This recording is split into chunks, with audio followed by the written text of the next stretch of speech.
야, 한번 그러면 지금 경쟁에 결국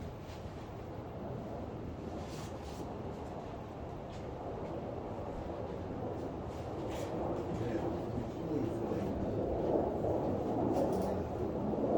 사람들이 좋은 사람만 남편 따라 좋은 사람은 일부러 하지 또 아들 키우고 고생한 사람은 일부러 안 하더라. 세상에 그럴 수가 있냐?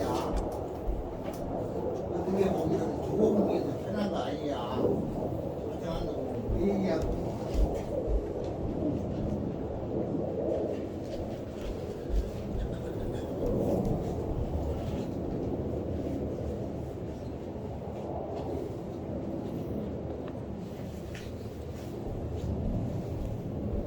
그러지 않으면 뜨거 와가지고 감정이 들어.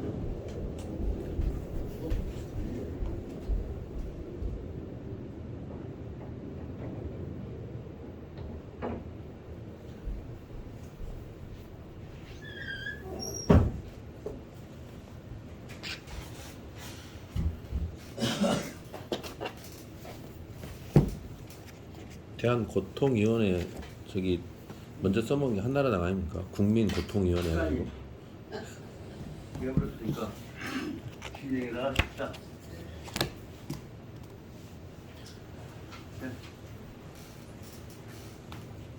차렷 인사 지원하십니다. 오늘 하루도 귀한 날, 좋은 날, 크게 보자면 우리 생일이 있어서 가장 보람 있는 날로 정성 사업을 해줍시다. 새벽에 다리 마비가 와서 일어나 운동을 하다가 속 운동이 되게 화장실 가고 싶어서 내려가다가 화장실 밑에서 발 마비가 되니까 쭈그리면 피해야 할 거 아니야? 이야기야. 피려고 하는데 안 펴져갖고 쭈그러지고 쥐가 안 접었다고 그러고 자빠졌다고. 그게 마비가 오니까 그렇게까지 뭐라든지 만약 경우에 그 화장실 밑에는 낮췄고 우기는 높고 그래 떨어졌으니까 우기에 떨어졌으니까 그러지 밑에 떨어졌다면 뭘 다쳤더라면 원인이 생길지 모를 정도로 그렇게 뜻밖의 돌변 사고가 나이대로 생기구나. 그러고 나서는 또 열심히 뭐다 운동을 하고 그러다 보니까 이제 피가 통한다고 해도 그 전처럼 잘 안 통해요. 이야기야. 그런데 그래도 정신 차려서 하자. 그래서 오늘은 너 잘해야겠다. 그래서 다시 영웅교계를 읽어보다 보니까 후회가 됩니다. 그동안에 네가 정성 안 들이고 근성으로 지나갔던 것 때문에 지금 벌 받는 것이구나. 그래서 이제 다 끝났다고 그냥 넘겨버렸던 것을 다시 이 사친편을 다시 읽어봤습니다. 그랬더니 어떻게 보자면 앞에 나왔던 거 2편부터 시작해서 나왔던 것들 4절까지보다는 다 합치는 것보다는 저 5편인 5장인 사치장 하나가 그렇게 중요하구나 하는 것이 느껴졌습니다. 그래서 한 번 읽고 얼렁뚱땅 우리만 알았다고 넘어갈 것이 아니라 글자를 뜯어보면서 그 안에 숨어있던 뜻을 읽어보다 보니까 하나하나가 무엇이 되냐. 나로서는 이제 철 들어가면서 내가 불편해서 어머니 모셨던 기억이 나죠. 사진장을 읽어보니까 내가 그동안에 근성으로 논보기만 뽑잡고 자식도 넣다고 보고 되겠지만 실제 어머니 모양한 것은 집사람한테 맡겨보고 내가 항상 근성으로 했단 말이에요. 그 내용이 하나하나가 그 구절 하나에서 내 가슴을 찔르는 구절들이어서 이 뜻은 미국은 애기들한테 가르치려고 온 것이 아니라 내한테 가르치려고 시도를 쓰셨을 것인데 그 생각이 들어서 사진장 구절 다른 것은 몰라도 사진장 구절은 음미하면서 본문을 읽어야겠구나 하는 생각을 다시 했습니다. 그러고 나니까 사진장 끝나면서 하고 그 다음에 이제 초상 문제 장례 문제로 넘어갈까 생각을 했는데 지금 초상 문제 장례 문제는 현행 법제, 현재 국민들, 시민들 의식하고 너무 율곡 선생이나 당시 의지가 떨어지지 않나요? 그러니까 근본 방향은 우리가 참고를 해야 할 것이기 때문에 근본 방향만 보자 앉으면서 보려고 준비해 왔는데 사진장은 부모와 가족들 모셔야 할 마음이기 때문에 그것은 옛날은 지금이나 근본 문제다 그 말입니다. 그래서 그런 점에서는 사진장 문제는 다시 한번 봐야겠다. 그래서 오늘은 사진장 문제를 중심으로 해서 설명하려고 생각을 하고 해왔는데 이 결정적인 부분에 대해서 말하자면 정몽여기 해보자 공부하자고 모았는데 다 얼마들 효도하고 우위를 흔기 하시니까 솔직히 말씀드리자면 이 일을 내가 해야 하느냐 화담사에서 내가 솔직히 말해 이 일을 내가 화담사에 이 일을 해야 하느냐 그런 회의가 근본적으로 듭니다. 동양윤리를 지금 유림이나 뭐이나 하고 있는 거라고 위해서 해야 하느냐 다 때려쳐고 나 집에 가서 집안에 죽거나 불편한 집사람 공연 마지막 얼마 살지 모르는데 설명하다가 사무 끝나고 나도 죽을 준비해야 하겠냐 건사하게 뭐 도선산 맨들하고 거기다 부set 띄워놓고 거기 가서 똑같이 거기 한 자리 얻어가 거기다 몇 통 써볼까 하고 뻗짝근데도 이런 자세가 진짜 필요한 유학 정신이고 효도 정신이냐 가끔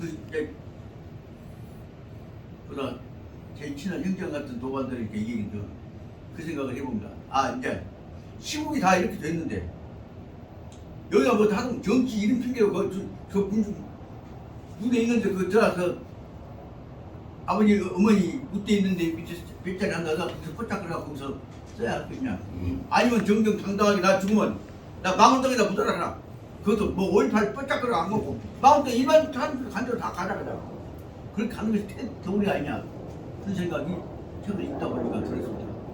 근본적으로는 저는 만약 경우에 문제를 안 되면 조용하게 아무도 하고 가족장으로 아니면 가족장도 시키지 않으면 말고 그래서 우리 현재 법도대로 망원동 거기다 뭐 망원동 교리가 이름이 뭐요? 그 영락공원 쪽에다 신청해갖고 만약 떨어지면 나는 나도 집사람들 따로따로 떨어져갖다가 찾아오고 말고 이렇게 50년 55년 살았으니까 끝난 거죠. 그런 자세로 가는 그래 그러면서 불구하고 내 인간적인 근본 문제만은 내가 충실히 생각하고 살다 그런 생각을 해가면서 이 상황 속에서 이런 애를 쓰고 모두 해보자고 비판은 면도같이 나오면서 뭐 조심해서 하고 그것도 아니요 어떻게 보자면 절대권이 보시는 그런 소리가 밑에 있어 부정적도 있어 이렇게 해 나가는 데서 내가 여기 비유 맞추면서 이거 화담사를 지키자 그래야 해봤자 그냥 화담사 솔직히 말하면 지킬 생각 없이 감사한 사람 하고 돈을 빼물라고 말면 이것이 내가 이 화담사를 위해서 내가 이렇게 해야다 화담사를 떠드는 것이 진짜 공장이 맹장이 무엇이 우리 돈이냐 이런 생각 때문에 우리 아버지가 죽을 고생하시면서 민족 운동하고 여기다가 그것 좀 만들라고 하시다가 당선되셔갖고 잡혀갖고 세상에 가족 떨어져갖고 끌려갖고 고문당하고 고통하시다가 가셔갖고 어디서 돌아가신지도 모르고 말만 근사하게 평안 교회에다가 뭐 대국자 묘 만들어놨지 이런 상황 속에서 사는 것이 인간 도리냐 생각이 듭니다. 마지막에 와서 굉장히 회의가 듭니다. 언제 자빠져보고 나서 내가 떨어져갖고 악을 쓰니까 집사람이 이제 나와서 끔찍이 이 상황 속에서 그러면 내가 마지막에 어떻게 할 것이냐 이럴 때 지금 출제된다고 활동을 하고 놔두고 그러면 나 밥이라고 고생하고 쩔뚝거리고 다니고 몸도 못 얻는 사람은 밥도 먹고 다니면서 이렇게 지나가고 하여튼 정치 군중 이 명예 유지한다고 하는 이 허물 좋은 정치가 하는 것이 옳은 겁니다.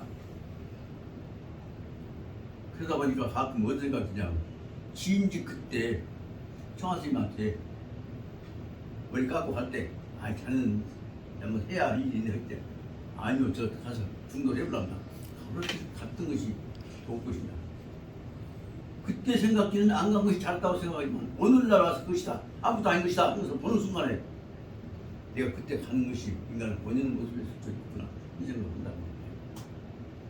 오늘 또 속으로는 지금 이런 일 저런 일 갖고 가족도 지키고 사회 지키고 운동하는 우리가 중심이다 얘기하려고 생각하고 왔는데 와서 보니까 아마 새로운 김치전도 되고 보통 게 그런다고 생각이 듭니다.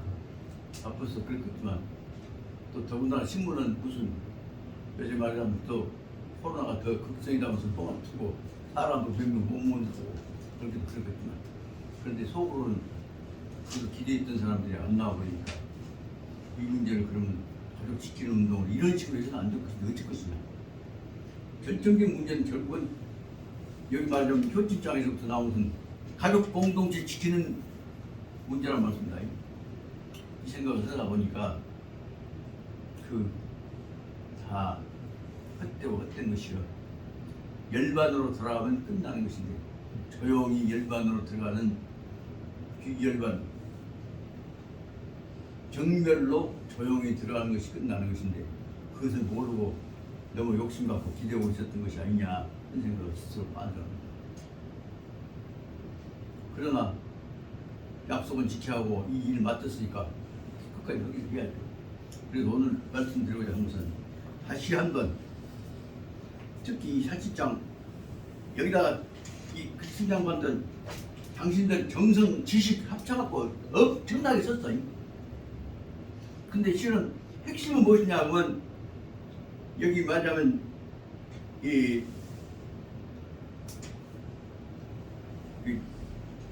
성백교 씨가 쓴 거 여기 간절하게 요약해 쓰는 거 이 핵심만 우리한테 주는 교훈이 더 못해. 이건 무엇이냐? 나온 게 권을 갖고 자기 안 얘기를 하는 쓴 데가 이 내용이라고 합니다. 그래서 더군다나 사실상 제일 마지막 부분 엄청나게 그 효심 있는 얼음 같은 국에서 옷 벗고 있어갖고 딱 뜯어서 잉어 뛰어나오게 잡아갖고 그러면 잉어 부모가 태워드렸다고 하는 왕상이 얘기입니다. 이게 또 여기 왕상. 그러니까 눈밭에 가서 공비했더니 주춘 나온다는 얘기고 냉정. 그냥 뭐두 얘기가 좀 인구 회자하지만 그렇게 과장되어 있는 얘기가 문제가 있을 것이 없지. 그리고 그렇게 해갖고 목숨을 걸고 그 잉어 한 마리 잡아갖고 부모한테 해주면 무엇일 것이. 그 말을 상징적인 의미로 이분들 또 써놓고 하자면 하나는 대밭에서 뭘 들어갖고 그러니까 죽순 쏟아놨다고 한 사람이 그것이 이제 냉정. 그 이름을 따갖고 이제 대나무 이름을 맹종식이라고 불렀어. 맹종하고 그다음 아까는 왕무친가 있죠. 기억도 다 적어놨는데 그 두 사람 얘기를 갖고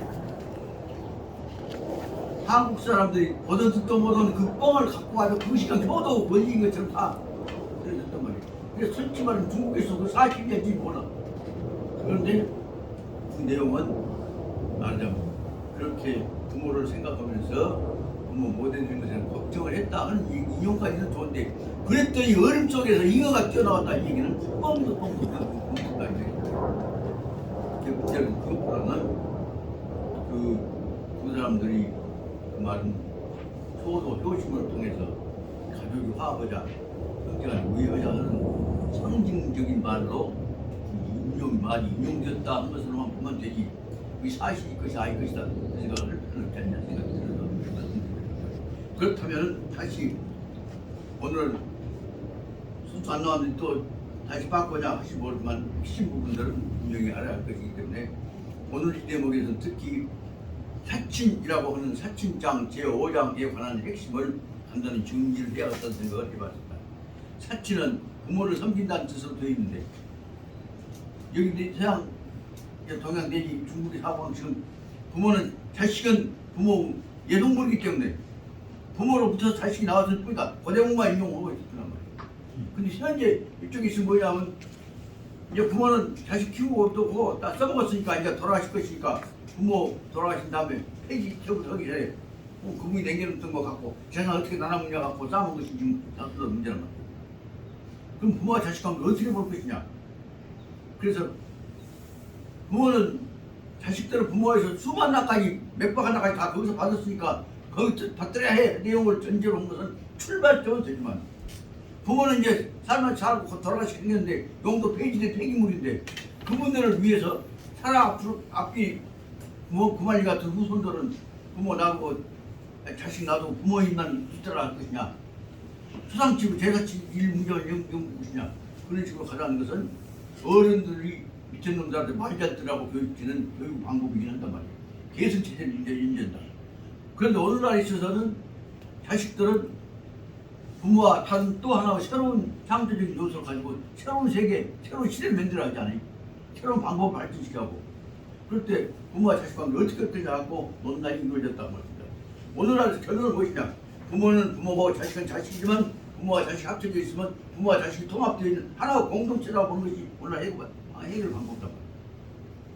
하나의 공동체로 본다. 그래서 뭘로 그냥 이거 말하면 율곡 선생은 사친 부모를 모시는 것에서부터 시작되어 있는데 그 대목을 보면 나 같은 경우는 엄청난 가슴을 찌르는 교훈의 말씀이 있기는 해요. 그렇지만 또 달리 보자면 그렇지만 부모가 자식을 키우는 다음에 돌아가시는 게 되었는데 아무리 부자시겠다 할지라도 부모 돌아가시고 다음에 부유했으니까 자식들은 부모에 대한 속지만 하는 자세로 기다릴 수는 없잖아요.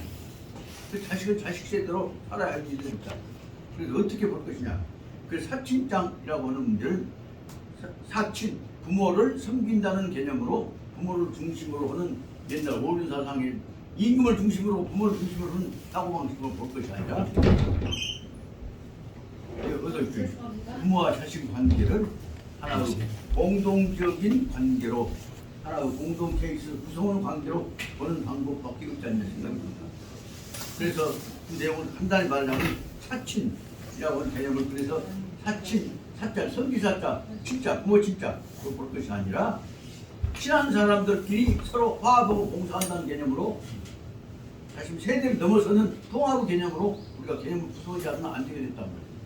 그 사친장을 저는 말로 어떻게 바꾸고 있냐면 사친장은 사화만사성이라는 말에 이르는 가족 공동체 개념으로 이런 구성하지 않을 수밖에 없어요. 가족 공동체는 어렸을 때부터 젊었을 역할 다 하다가 자식 갖추고 나서 이제 용도가 폐기된다고 돌아갈 때가 되면 이제 돌아가실 때 전제로 하는 범위 내에서 부모는 모셔야 할 것이고 돌아가신 부모를 위해서 여기 있는 대로 부모 모시는 것은 삼정성 지는 그런 덕표다. 그런 그쪽만 갖고 그 정도만 이용해서는 안 된다는 겁니다.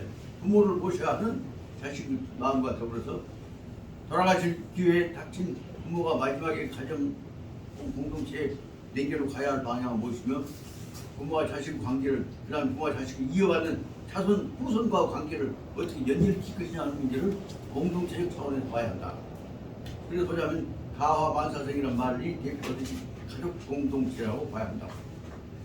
그럼 가족 공동체로 보자면 친족 공동체로 보자면 그것을 어디까지로 볼 것이냐 어떻게 구성할 것이냐가 이거 아주 굉장히 복잡한 문제가 됩니다. 그러나 기본적인 핵심은 무엇이냐 부모와 자식을 중심으로는 핵가족 핵의 개념을 가지고 공동체의 중심을 삼아야 합니다. 유림에서도 뭐라면 핵가족 제도가 되어버렸어. 그 서양 문화가 들어가고 그렇게 얘기해버렸는데 그것은 말하면 오늘 책 갖고 잡고 핵가족 개념으로 보면 다시 말하면 가족 공동체에 있어 중심은 누구냐 자식을 낳아주었던 부모 그것도 낳았던 자식들은 하나만 낳은 것이 아니라 둘도 나오고 서른도 나오고 또 자식이 또 그 짝꿍을 만나던 밖에서 또 새로운 또 덧붙은 요소가 전반의 요소가 붙단 말이에요. 그렇게 보자면 부모와 자식의 관계를 부모는 아버지 어머니고 자식의 관계는 아들이나 딸이나 며느리나 아들이나 딸인데 아들이나 딸의 아들 짝꿍이 되는 며느리 딸의 짝꿍이 되는 사위 그것을 어떻게 연결시킬 것이냐 그 사이에서 나왔던 아들과 며느리와 사이에 나온 새끼 딸과 사위 사이에 나온 새끼들 관계를 어떻게 볼 것이냐 그러다 보니까 거기 연결되는 것들이 제1차 공동체, 제2차 공동체, 제3차 공동체, 팽창 공동체, 첨가 공동체로 바꾸려는 걸 알 수가 있다. 여기에 이제 현실적인 문제로 중요 문제가 제가 어제보다 얘기를 하고 있습니다만 우리 집 같은 경우를 보자면 어제도 많이 시간 그런 말씀인데 우리 나 낳아주신 어머니가 우리 아버지 그 두 번째 부인으로 제 집부인으로 오셨다. 그럼 첫 집부인은 아버지보다 3살 더 많으셨던 장성 별치집에서 오신 분이고 나를 낳아주셨던 객주로 오신 우리 어머니는 저 고성에서 대학 화수로 오셔서 인강으로 오셨던 집안에 있는 단방문선 집안의 안씨 후손이다 합니다. 근데 하여튼 공동체니까 이게 사설이니까 필요할 때는 단소가 그렇거든.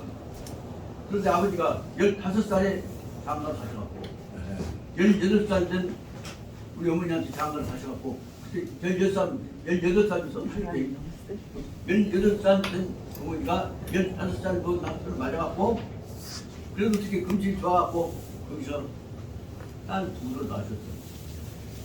그럼 아버지 20살 때 아버지 어머니 25살 때 세상 게 23살인가? 23살 돼갖고 딸 둘 낳고 돌아가셨는데 그러니까 23살 때 엄마가 딸 둘 낳고 18살에 상처고 난 이 집안 괜찮지만 어쩔 것이 그렇게 깎아오지. 그러니까 그것도 또 우리 할머니도 또 우리 할아버지한테 제출 오시는데 그러니까 큰일 났다 싶으니까 딱 덮어갖고 얼른 혼사 치자 그래갖고 아버지 그때마다 똑똑 오셨으니까 그래서 저 고성 축산 안치집에서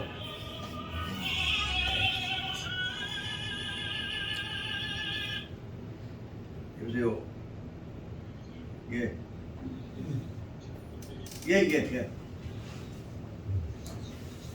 잘 지냅니다.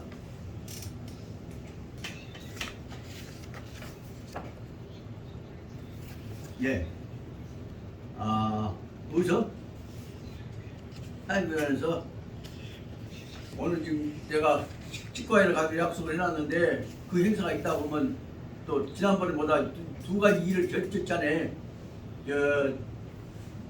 이 노희관 선생님 돌아가셨고 그 다음에 또 이번에 지금 송수경 기수님 가셨고 그 저기보다 하여튼 결과도 있고 그런데 그리고 나서 모이니까 그 3시에 이 3시에 사회교회관으로 오늘 그 간다고 그러고 미안하지만은 저기 치과는 또 다음 주로 미뤄갔습니다. 그럼 뵙시다. 야, 지금 수업 중이라서 끝납니다. 미안합니다. 세상에 그래갖고 딱 덮어갖고 또 순진한 우리 어머니한테 이제 20살 된 아버지가 18살 분 참 천진무구한 처자하고 집안보다 위하고 이제 혼자 데려줬어요. 그런데 저 본인은 우리 어머니는 모르지, 친구는 모르는데 아마 얘기가 들어갔긴 들어갔겠지. 그런데 이제 아버지는 막상 제 부인을 어머니를 만나고 보니까 참 미안하기도 하고 안쓰럽기도 하고 말도 못할 소리지 아니겠어요. 근데 현실인데 그래갖고 다 어떻게 아마 얘기 들으니까 따뜻해갖고 데리고 집에 왔는데 우리 집 가세도 좋고 집안 일꾼들도 막 보니까 데려왔는데 여기서 애기 울음소리가 나한테 할머니한테 친구가 어머니 어디서 왜 애기 울음소리가 나요? 이거 물어본 게 그렇잖아. 이게 답답했는데 계기가 됐구나. 이 얘기를 한다. 그래갖고 그 얘기를 하시면서 앞에 분이 딸 둘을 냉겨로 갔는데 어떻게 했지 고민이다. 말을 어떻게 할까 했는데 마치 세상을 물어본 게 내가 대답할 수 있겠구나. 그때 이제 어머니 때 각오가 되셨겠지. 그러면 그분이 다 저 대신에 고생해서 낳으셨으니까 하늘이 주신 복을 알고 제가 잘 키우랍니다. 몸에 우리 집 복둥이 들어왔네. 그래갖고 며느리 오고 시어머니 오고 사이에 처음에 의사와 소통이 되면서 얼마나 갈등이 그래서 조심스럽고 화합돼갖고 몸에 우리 집 이렇게 복둥이가 들어와서 하늘님 감사합니다. 선생님 감사합니다 하고 이제 해갖고 그로 인해서 6.25가 나고 아버지가 납치돼가지고 집안이 박살이 나도 그 어려움 속에서 고부간에 눈한번 소화부 상한 일이 없다. 완전히 도반으로서 지냈어. 할머니 돌아가실 때까지 어머니는 세상에 정성을 다해서 모셨고 할머니는 어머니한테 며느리한테 이만큼 꾸지람하고 그렇게 지냈어. 이 얘기는 뭐였냐? 그 제추로 들어온 두 번째 며느리로 들어왔던 그 흠결이 있음에도 불구하고 그것이 계기가 되어서 그런 품어서 오히려 잘못됐다는 생각이 들고 그렇게 첫째 어머니 친정 오빠 그냥 많이 장군 변치 중에서 장생 유림에서 이제 거무셨는데 그분이 꼭 집에 오시면 야 우리 어머니가 이제 대동생이지 않니? 대동생한테 어떻게 고생해. 그래서 문제는 뭐냐면 그 자기 누이 동생 두 딸내미 핏덩어리를 어떻게 키운가 보면 안 치놓고 미안한데 꽉 뽑겠대서 뭐 돈 좀 갖고 와갖고 아니 이리 와 했어. 돈도 못 오고 미안하다 그러고 주고 하니까 아이고 오라버니 오빠 내 돈인데 얘기도 건강하고 그런데 이렇게 뻑뻑적으로 했습니까? 그래갖고 글로 인해서 의남매가 친남매보다는 훨씬 더 우애하고 지냈어. 그리고 우리 어머니 돌아가셨을 때 장성 그 큰데서 오셔서 몇 자 잡으시고 다 있었어. 그러니까 진짜 어머니 친정 동생이지 안교장은 야 천하마다 의형님이야. 형님 해갖고 그동안에 의형제가 돼 친형제처럼 그렇게 좋게 지냈어. 그러다 보니까 나는 장성 외가에 가면은 장성에서 내가 그냥 봐 뭐냐면 내가 장성 어머니 자손인 것처럼 집안을 다 아니까 그래갖고 아 우리 외손이 그냥 이렇게 똑똑한 외손 있다고 그래갖고 장성 변치집에서 그 외갓집 행사만 있으면 전부 댕기면서 이갓집 이제 외갓집 대사 줄에는 내가 다 오겠단 말이야. 이 얘기는 뭐였냐면 어려움이 깨져 있을 때 그것을 옛날에 뭐 장화 홍련 맥기로 나쁘게 얘기하고 험잡아고 싸는 것으로 설명해 나가면 그것이 화근이 되는데 오히려 그때 약점을 커버를 해버리니까 훨씬 더 우회가 되어버렸고 장성 외가 쪽에서는 변치집에서 내가 가지고요 장성 외손 쪽에서 축제한 사람을 해갖고 내가 폼을 잡고 있어. 그 비슷한 예가 바로 어떤 예냐 그러면 저 이한리 선생 있죠. 궁송이었던 네. 이한리 선생 아버지가 바로 누구냐 하면 이혁 선생이요. 이혁 선생 큰아들 이제 이한리 선생 동생 여동생이 실은 한양대 병원장에 있던 정환영 박사 그 양반은 첫째 부인이에요. 그렇게 우리 집은 부식이고 그냥 막 꺾어고 근데 그 첫째 부인 다시 큰 딸이었던 이 여사는 이한리 선생 이혁 선생 둘째 딸이면 둘째 딸이죠. 그 양반은 아주 이화일에 나갖고 날쳤던 사람이요. 근데 우리 한양님은 꽉 부식 집안에서 말을 의학 박사님만 하니까 그렇게 처음에 좀 다퉜던 모양이에요. 그러다가 어쩌다가 이제 아들 딸 나놓고 첫째분이 이제 병이나 돌아가시고 있어. 그렇게 글로 인해서 속이 상해갖고 화가 나고 외로워갖고 그래서 정환영 씨가 다 참고 공부만 했어. 그것이 바로 정환영 박사가 한국에서 뇌신경 분야에서 제1인자가 된 원인이 되고 전남대 출신이 그래갖고 바로 연세대학에서 스카우트하고 가서 연세대학에 뇌신경 교수 했어요. 신경 교수. 그래갖고 전남대학 출신이 연세대학에 가서 뇌신경 분야에서 그래가 제가 보니까 한양대학에 한양대 설립사 누구가 김연준 김연준 씨가 역시 나갔고 또 자기 처가가 이쪽이야. 그렇게 이쪽에 사람 뽑아야겠다 그래갖고 정환영 박사를 또 한양대학을 그 대학을 맡기면서 당신 여기서 뇌신경 갖고 돈 좀 벌어. 그럼 뇌신경 척추 갖고 내 수소 척추 수술하면 돈 엄청나게 벌잖아요. 그놈을 지원해줘갖고 그 수입 갖고 절반은 한양대학 축구부 맡기고 절반은 한양대학 나눠갖고 국가대학 발전시키는 데 쓰고 또 절반은 이제 사분이나 사분이 갖고 거기서 만든 돈 갖고 한양대학에 고지방 만들어갖고 한양대학 한양대 출신들이 엄청나게 고위 합격자 많이 났잖아요. 거기에다 그 꼬꾸라한 것이 뭐냐면 정원영 박사 된다가 김정준 씨가 아주 실컷 부려버렸어.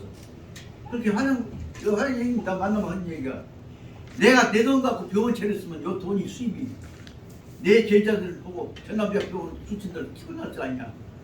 근데 내 돈이 없으니까 결국은 연주한테 가서 내 찌꺼를 빨아갖고 거기다 다 바치고 그 덕으로 맨날 이것은 한양대학 의과대학에 의학실 하고 그리고 한양대학 축구부 하고 한양대학에 고시반 하고 맨날 듭니다. 병원장도 그냥 뭐 뒤지도 잘난 사람이에요. 또 그냥 그렇게 네. 그 병원장 만들면서 그 양반이 그때 한양대학을 키우는데 병원 속에 특히 내신경 척추술 갖고 1등 해갖고 그 수익 갖고 병원 유지했단 말이에요. 근데 그것보다도 그런데 이제 아까 처치부인은 돌아가십니까? 제 주부인은 이제 장성 있는 우장김 집안에서 이제 받았어요. 근데 그 양반이 똑똑해갖고는 그냥 처치에서 내 딸 아들 다 간다고 그러고는 그 처치 부인의 오빠인 이한기 선생을 친오빠처럼 사줘갖고 오라버니 하고 댕긴다라 이제 이한기 선생도 이제 병이 있어 아프니까 자기 이제 정한영 박사 밑에 도움을 받아갖고 거기서 도와줘갖고 그 병이 나섰거든. 그렇게 글로 인해서 완전히 의남매가 아니고 친남매 이상으로 댕기면서 그냥 어떻게 설치고 댕겨버리니까 사람들 알기를 뭐냐면 저 이한기 선생님 동생 오셨네. 그렇게 해서 글로 말미암아서 그 정한영 박사가 제치댁에서 난 아들 딸들이 첫째에서 얼마 나왔어서 아들 딸들이 전부가 출세해갖고 특히 거기에서 난 아들이 바로 서울대학에 신경외과 교수로 들어가갖고 서울대 신경외과 가장 강하니까 한국의 신경외과 제1자가 되었다고. 그 밑에 딸들 아들 딸들 다 전부 의학박사 돼갖고 줄줄이 해서 돌아다니면서 그 행사만 있으면 바로 외숙으로 누가 오시냐 그러면 이한기 선생님이 오셔갖고 내 생길다 해갖고 그로 인해서 어떤 점에서는 다시 말하면 그 크령수 제지형수 외교 능력도 있겠다. 그로 인해서 결국은 정한영 박사도 뜨고 자기 새끼들도 줄 잡아갖고 우리 외가는 우상김 씨지만 그보다도 더 우기는 하나 우리 의사는 왕족이 장전이시죠. 그래갖고 양쪽을 댕기면서 그 집에 와봤어. 내가 이 얘기를 하는 게 뭐냐면 혈통상에 있어서 문제가 있는 집이지라고 그것이 정신적으로 결합시켜갖고 발전시키고 협력해버리면 엄청난 힘을 얻을 수 있는 것이 옛날 가족제도 장점이었단 말이에요. 그런 점에서 보자면 우리 집안 특히 상처가 많은 집안이니 하지만 제주 상처가 엄청나게 많아요. 제주 상처가 많은데 그동안에 그걸 잘못해갖고 예를 들면 큰아들 큰 집에서 독점해갖고 재산 안 나눠주려고 해버리면 이렇게 해버려. 그것이 바로 말하면 6.25 때 장성호고 영광호고 영암이 가장 피 터지는 불화를 일으켰는데 불화를 일으킨 이유가 뭐냐. 그 집안 식구들끼리 재산 유산 나눠 먹으려고 할 때 남한테 작은 댁이 혹은 제치를 삼치를 안 주고 큰 집에 독점해 먹으려고 할 때 나왔던 그 화합이 있었어요. 근데 우리 집은 물론 이제 재산 우리에서 받은 재산이 적지도 했던 거겠지만 우리 집에서는 그 어려움 닥칠 때마다 그 밑에 보면 우리 할아버지들은 우애하는데 동생들한테 우애하는데 중요한 그 역할들을 했었던 것 같아요. 근데 그 중에서 한국 역사상 가장 집안에 우애를 한 양반이 누구냐면 우리 여기 약봉께서 목숨을 걸고 지켰던 율곡 선생님이 그 집안에 그 율곡 아버지 이원수 씨가 있죠. 이원수가 그 양반이 각시가 셋이요. 작은 각시가. 거기서 나온 애들이 결국 이제 다 양반 한 거 눌러버리니까 이제 좌족은 짠데 짰다고 발치를 받은데도 율곡 선생이 그걸 절대 차별을 않고 집안에 있는 것을 다 나눠갖고 주고 그래서 특히 그 서족들 안 굶어주고 안 사는 게 안 벌라고 자기가 마지막까지 공직을 버리지 않고 월급 받아갖고 그 자기 서형제들 서남매들 먹여 살리려고 했던 것이 율곡 선생입니다. 그래 그 일 때문에 48세까지 살다가 오래 못 살고 살았지 않았어요. 그런 내용들을 들어보자면 문제는 무엇이냐? 여기서 얘기하고자 하는 문제는 사친이라고 할 때 친 개념, 피를 같이 했던 집안들이 어떻게 한 덩어리가 되어가고 공동체가 유지되냐 하는 문제가 가장 중요한 문제라고 말씀드립니다. 여기서 저로서는 그때 얘기하고자 하면서 특히 우리 유림에서 혹은 우리 전통사상에서 얘기할 문제는 이 여사는 잘 들어보시까 꼭 중요한 문제는 내 친친 게 아니야. 그러도 않고 덮어갖고 땅 뿌려갖고 한 통속을 한 덩어리 만드는 그 방법을 우리가 전통으로 배워야 한단 말이에요. 그 대목을 가져야 다 한다는 데가 실은 말하자면 율곡 선생의 정몽역에서 나오는 사친과 관련해서 나오는 이 내용이 가족 공동체입니다. 근데 그런 점을 보자면 가족 공동체를 잘 만들고 그 흠이 있는 것을 덮어버리면 집안이 되고 못 덮어버리고 까불면 그 자신만 종갓집 완전 재산파 쪽을 딱 차지해보고 단순 밑에 이제 직선으로 안 접으면 그 집만 잘 살지. 그래서 한국에서 대부분 양반 집안이 결정적인 문제는 뭐냐? 종가 중심의 집중적 계승체제를 만들고 왔지 않습니까? 그런데도 결정적으로 중요한 문제는 제가 대학에서 강의했던 조선 경국전 혹은 경국대전에 의해서 보자면 경국대전에 있어서는 종법 중심 아닌가? 특히 우리나라 가족제도에 있어서는 왜 지금 상속이라고 하면서 딱 아버지가 남겨놓은 나눠먹는 상속이에요. 근데 조상이 남겨놓은 나눠먹는 상속이 아닌가? 그 박사님 상속하고 다른 개념이 뭐이겠어? 아니 그런데 옛날에는 나라 좀 그냥 그런데 이제 말을 안 들을 게 법을 잡은 거 아니오. 안 됐다는 얘기는 뭐냐면 안 나눠줬단 말이에요. 나눠줘도 승복을 안 해요. 아니 그것보다 너안 나눠줘서 근본적으로는 부모 입장에서 볼 때는 이쁜 아들이 있고 잘한 아들이 있어도 그놈은 더 엄청나게 안 받아 같은 놈들이 예, 아이고 어서 오시게. 똑같이 아들인데 왜 그런 거 많이 줘야 하고 그런 게 법이 생긴 거예요. 그거 안 또. 저 구독 저기 예. 저 챙기는 거 좀 하나 됐어. 예. 있어? 아, 몇책 받았어? 네. 그래. 그래서 이거에 대한 중요한 내용은 뭐냐 그러면 나눠주는 문제가 관련돼서 우리나라 법제가 내용이 어떤 것인가를 알으셔야 한다. 우리나라 법제에서는 분명한 사실은 종법제도라고 그래서 종자를 만종자를 쓰죠. 종법제도.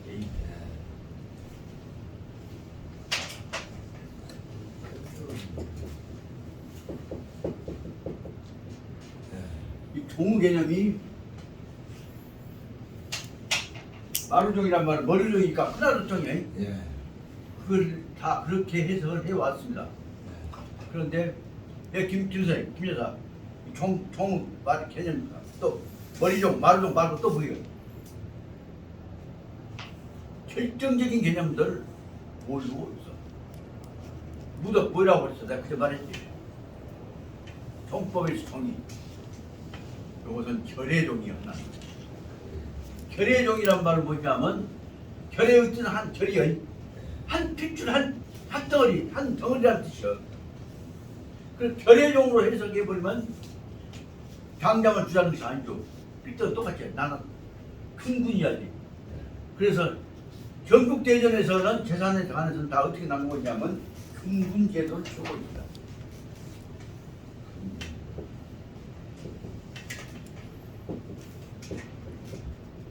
근군 제도를 취해갖고 반드시 자손들한테 똑같이 나누어 줍니다. 기본적으로 나눕니다. 다만 큰아들은 장자는 부모를 모시고 장례를 치러하기 때문에 5%를 더 준다고 되어 있습니다. 그것이 조선 경국 대전의 원리입니다.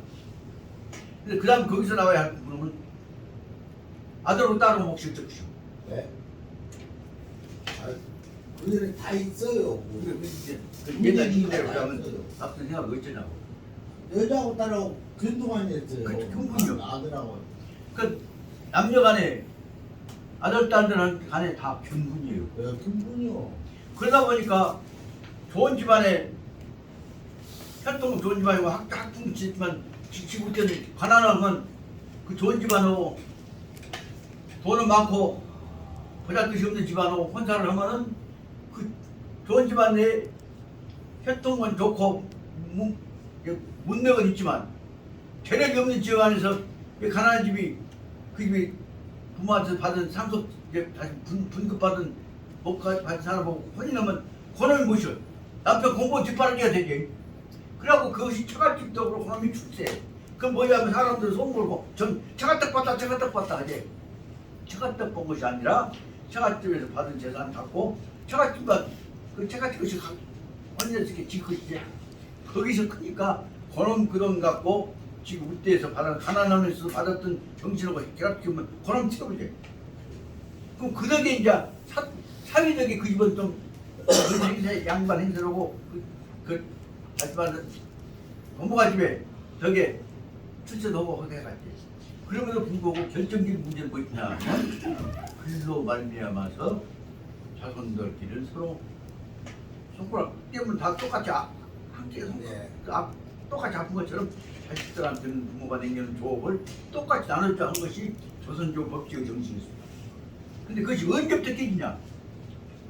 양반들끼리 팝을 하고 뭐도 하나 보면 사실상 장난처럼 안다잉. 그런데 두 번째 결정적인 문제는 임진난 이후에 다시 말하면 1992년 이후에 연안의 이후에 한국에 와갖고 있다가 특히 경상도 쪽에서 이쪽 사람들은 다 이제 저까지 평안도로 다 뭐다 피난을 가버렸습니까? 그동안에 실제 거기 들어가서 공부하고 붙어갖고 뽀짝거리고 그쪽에 장가도 하고 해서 경상도에 귀화해버린 그 임난 외놈 종자들이 엄청나게 많습니다. 그 수가 공식적으로 표현된 것이 뭐냐면 얼마나 되냐면 한 5만 명이 귀화를 합니다. 그 5만 명이 귀화해갖고 그 가족 중에서 상당히 많은 사람들이 여러 성을 받아. 그런데 대표적으로 말하자면 그 사람들이 전부 당시에 제일 친일적 요소를 가지고 그 사람들하고 타협해갖고 이런 사람들이 목표를 향하고 붙은 데가 바로 어디냐면 안동입니다. 왜냐하면 거기서 안동에 붙어갖고 말로는 조선문화 배우러 와. 속으로 조선문화 문화 개방해. 그럼 속으로는 뭐냐? 일면에서 일본하고 지나간 게 10월 한쪽 한국으로 치러주고 있고 가든 거기 붙어갖고 말은 안동에 붙어갖고 한국문화 조선문화 받아들이고 가면 산지요. 조선 충성한 거죠. 그 사람들의 대표적인 사람이 신안동입니다. 김치열이라고 하는 사람이 결국은 그 후에 박정희 때 안기부 차장을 하다가 그 사람 그 어디 왔냐면 법무장관 했어요. 그 전라도 사람들은 전부 박정희 밑에 걸린 사람들은 다 김치열이를 통해서 붙어갖고 살아. 그러면서 김치열이는 뭐냐? 이쪽 쪽에서 상당히 똑똑한 사람이 올라간다 하면 김치열이한테 보고가 들어서 이 사람 너무 크면 앞으로 박정희한테 접근해갖고 크면 우리 세력을 일으켰어. 그래서 김치열이한테 의해서 결정적으로 맞아본 사람이 우리 전남지역 총장을 하셨던 유기춘 총장이에요. 그 문제는 뭐냐? 유기춘 씨가 제 당시에 그 학도 호국단이라고 하는 조직을 만들어가지고 예부군 출신들은 전국 예부군 집단들은 학도 호국단 수가 훨씬 더 많잖아요. 그런 갖고 오락치갖고 이 힘으로 다시 말 군사혁명 정부 지지하면서 국민 지지를 도출해줄 수 있다 하는 얘기를 던지니까 박정희는 깜짝 놀라서 이렇게 스케일을 가진 여러 사람이 있구나. 그래갖고 박정희가 불러다 네가 내 신복이잖아. 그래갖고 문교부 장관을 주면서부터 모든 문제를 중요 문제를 다 상의를 해갖고 왜냐하면 박정희 생각에는 그쪽 태그를 막고는 안 되거든. 지으면서 확대시키려고 보고 있으니까 그 내용이 전부 보고가 어디로 들어가냐 김치열 쪽으로 들어가고 이 사람 주변에 지금 각하가 여기다 지금 무엇인가를 특별히 혜택을 주는데 이대로 하면 우리가 주도권을 잃을 수가 있습니다. 마음대로 머리 얹겠습니다. 좀 텁시다. 그래갖고 시작한 것이 바로 뭐냐면 김치열이가 전부 유기춘 장관 주변 내지 전라도 지역 그 부정부패 약점 공격을 경찰 통해서 싹 줘서 대표적인 케이스가 뭐냐면 결정적인 문제가 뭐냐 시작이 재밌는 것이 유기춘 씨가 이제 전남편 통장 하다가 이제 올라가갖고 쓰니까 가기는 가야겠는데 돈도 없고 서울 생활 모르잖아요. 더군다나 집안도 똑똑한 사람도 없고 그런데 스케일은 크고 앞으로 잘 부르면 쓰겠다 싶으니까 박정희가 뭐라고 그래서 유기춘 씨한테 촌산 와갖고 집도 사고 자동차도 있어야하고 여러 가지 사회 문제도 있어야 할 것이고 그런데 뻔하게 뭐 전남자 통장 한다 그러니까 돈 써라 그래갖고 그의 그 수표를 은인이 오라고 그래서 준 거예요. 그러니까 돈 생전 처음으로 유기춘 총장은 그의 그 돈을 받아봤어. 어떻게 바꿀지를 몰라. 그러니까 결국은 누구를 통해서 어떻게 것이냐 갖고 중요은행에 책임자 불러서 소개를 받아갖고 그러다가 요 돈을 좀 바꿔줬었고 그러니까 이제 이 돈, 거의 그 돈이 수표를 바꿨다. 누가 바꿨냐? 전남대학 통장에다가 이번 장관으로 온 유기춘이라는 사람이 바꿨다. 벌써 그 사람이 장관 되더니 이 사람한테 접근하려고 누가 벌써 돈 넣은 놈이 있네? 이것이 이 세력이 무슨 세력인가 조사해라. 그래갖고 안기부통에 다 조사를 해. 그러다 보니까 누가 어디서 준지를 몰라. 왜냐면 은밀히 박정희 대통령이 줬는데 그 소문 낼 수 없어요.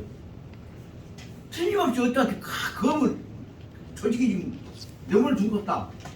아니 몰라. 우리 왕초가 줬는지 몰라. 왕초가 줬으면 잘못하면 우리가 왕초한테 꽂아붙지만 그러려면 여기 주변 들어갔고 조사 철저히 해라. 그래갖고 아니 어디서 나온지를 모르겠어. 그렇다면 왕초가 준 것 같다. 조심해라. 그래갖고 그의 그 돈을 수표를 이제 어떻게 바꿔갖고 그놈을 집도 방도 없고 그 빚에도 뭐 조직을 내주고 했다고. 그런데 계속 이제 그런 거 관련해갖고 또 다른데 그러면 그놈을 못 잡으니까 조사를 해라. 그래갖고 제일 중요한 문제가 광주 지역, 전남 지역에 있어서 유기춘 조직의 제일 핵심이 뭐냐? 저는 교육청이다. 교육감 누구냐? 교육감 조사해봐라. 성동준이라는 사람이 광주 고보 그 유기춘 후배다. 그 둘이 흥정같이 친다. 그 좋다.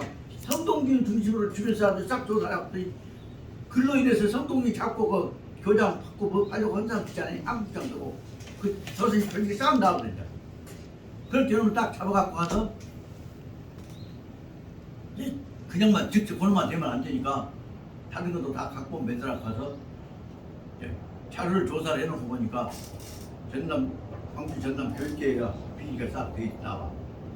그럼 그놈을 핑계 대갖고 유기춘 씨에 관한 보고서를 작성을 해서 아까 말한 김치열이가 대통령한테 국무회의 비서인데 사석을 만들어갖고 가깝게 보고할 일이 있습니다. 뭐예요?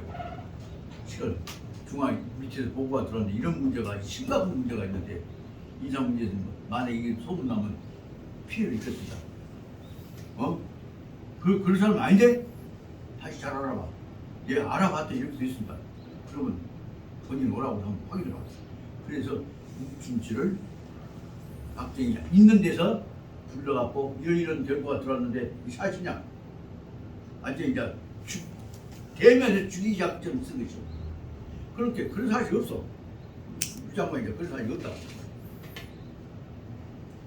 그러면서 이게 어디서 들은 것이 없고 이건 성동준 교육감이 조사했더니 다 사실 다 진술했던 들어보다. 성동준 교육감 당시 직계 아니야. 근데 이럴 수 없어? 그래갖고 대통령 앞에서 얘기한 게 그런 사실이 없습니다. 그럼 다시 확인해봐. 그런 사실 절대로 없습니다.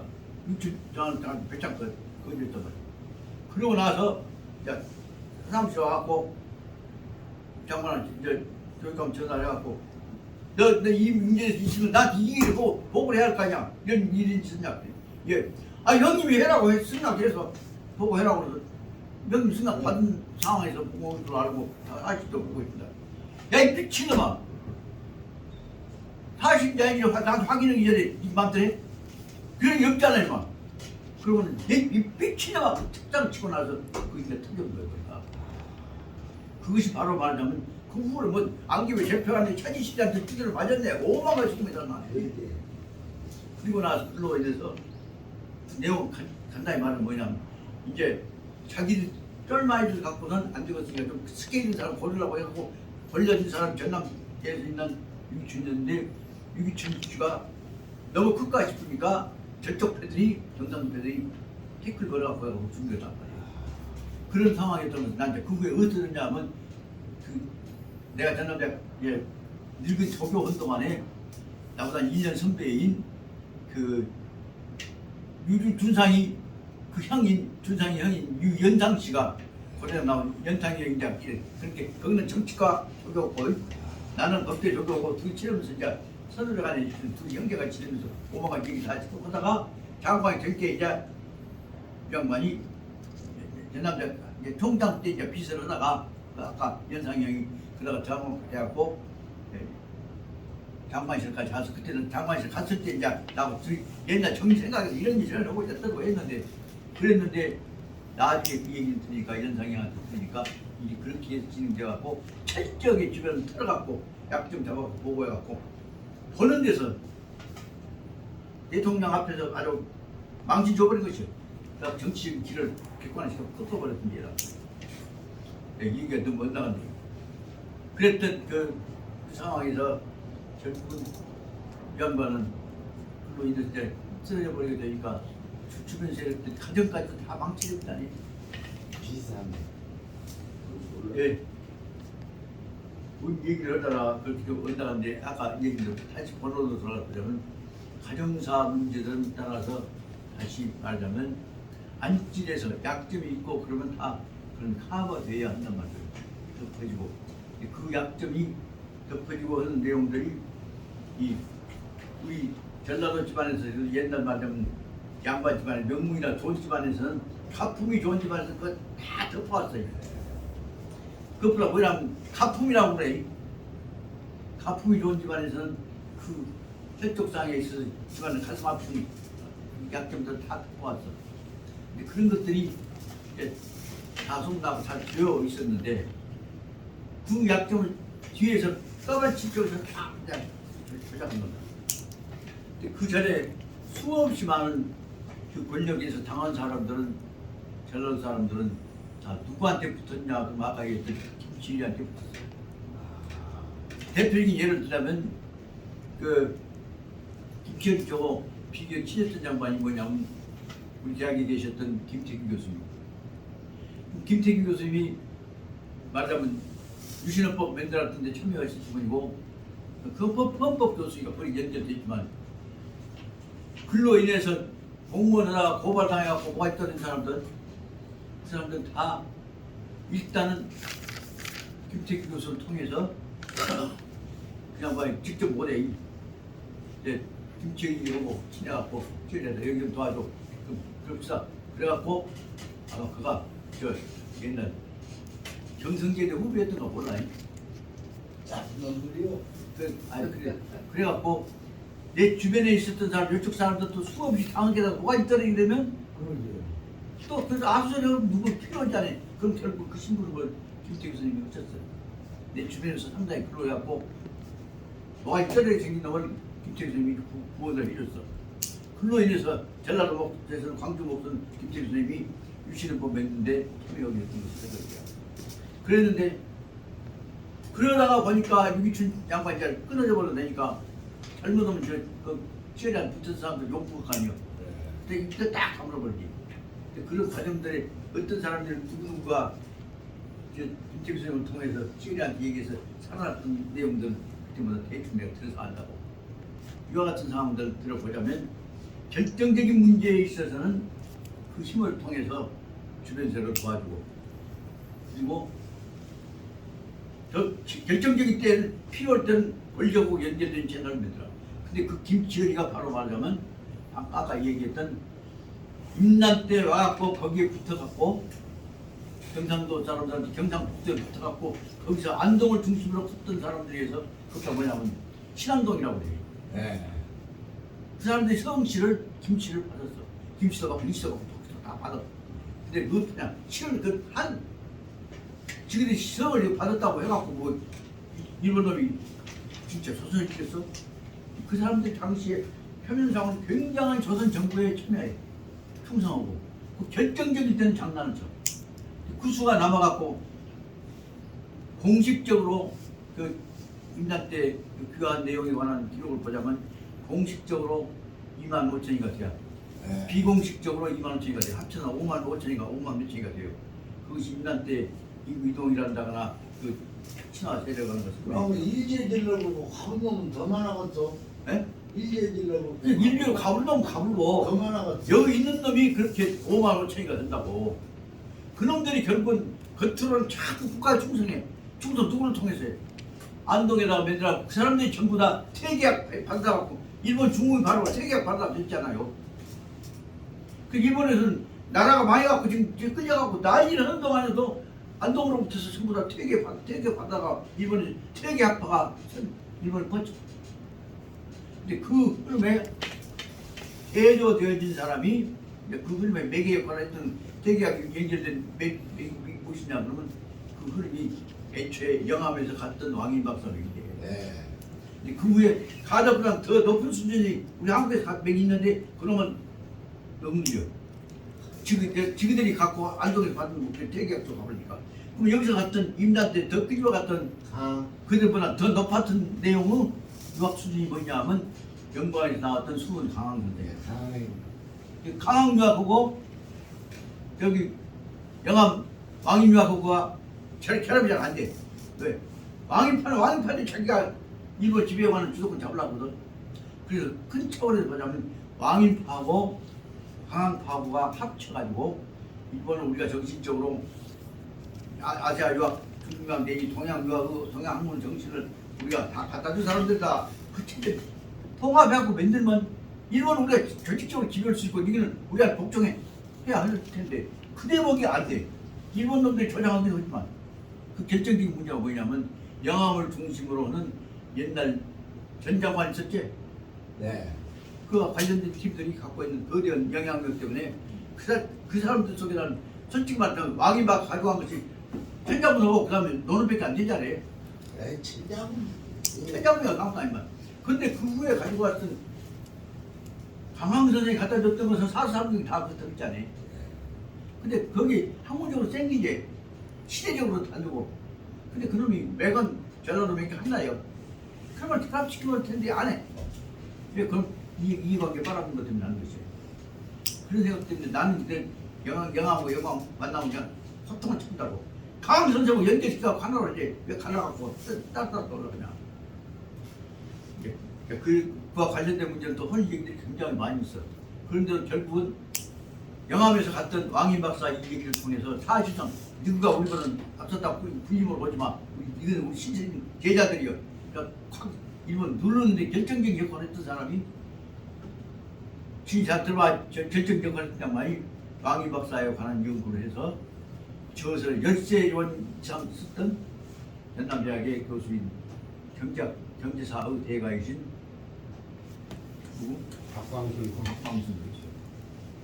박광순 교수가 그 왕인 박사를 통해서 유학이 들어갔고 일본 근대화했던 조직을 딱 정리해놨어.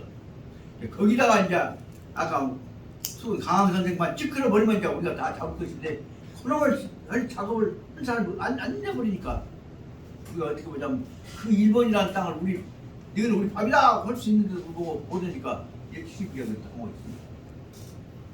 이런 점들을 보자면 실은 우리가 우리 정신 갖고 불림할 수가 있는데도 불구하고 근데 다시 일을 바꿔서 그 사람들이 그렇게 있다가 다시 경상도에 주도권 잡고 꼭 잡고 있었던 아까 말한 신안동들이 그 후에 이제 차례차례 일본이 들어오기 시작하니까 또 태도가 바꿔져 갖고 친일 세력 내지 한국 친일화의 중요한 역할을 해.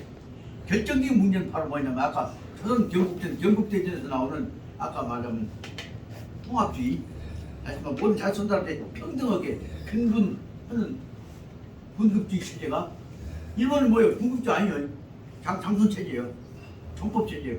그래서 차례차례 바꿔질 때 결정적인 문제가 뭐냐면 안동에서 자랐던 신안동 이후에 컸던 사람들이 일본 세력이 들어오니까 그쪽을 중심으로 방향으로 조선족 가족법 보통을 바꿔.